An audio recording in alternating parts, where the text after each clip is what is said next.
Hey, RM. Let's go. 13 man.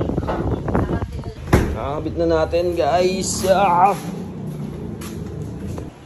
Ay, kinakabit na natin, mga boss.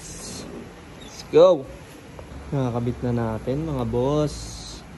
Okay naman siya, pero di ko lang expect na kulay ano pala siya. Para siyang may pagka ano, tawag dito, blue. Yung salamin niya. Okay naman, mga boss, poging-pogi oh. Hindi lang ganun kalaki yan, para pasok yan sa 3 fingers, mga boss. Pasok yan. Bigyan natin ng konting montage yan.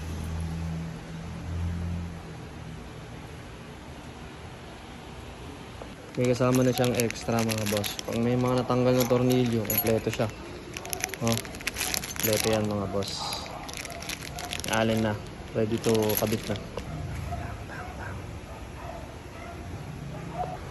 Doon na tayo sa honest review, mga boss. Siyempre, hindi yung pwedeng pogi lang. Kailangan yung magagamit mo. No, para sa akin, no, kung sa pogi, ay pogi talaga. Wala akong masasabi. Sa lahat ng kinabit kong side mirror dito, ito yung pinakagusto ko. No? Kumbaga, pasok na siya sa standard. Tapos, maliit lang. Sanggad na pa ng kulay, CNC. No, kahit magasgas. Hindi mababakbak, mga idol. Tapos, negative comment. Siyempre, medyo may kulay siya. Hindi ganun kalinaw. Pero sa grado, ano ba, may grado ba? Para sa akin, okay naman siya, no? Kumbaga, tingin ko may konting grado to. Pero, yun lang ang bad comment ko, hindi siya clear. Meron siyang, siguro tingin ko, kung sa liwanag, okay to, yung maaraw. Pero the rest, okay naman, poging-pogi. Kita mo naman yung likod. Yun lang yung negative comment ko doon, mga boss. Yung ano niya. Yan, kita nyo naman ako, di ba? Wala namang grado, mga boss. Kita nyo nga yung mga butas eh. Let's go! May plastic pa yan, mga boss. Hindi na natin naalisin yan. Hindi na muna natin alisin. Para di agad maluma. Yan muna natin yan.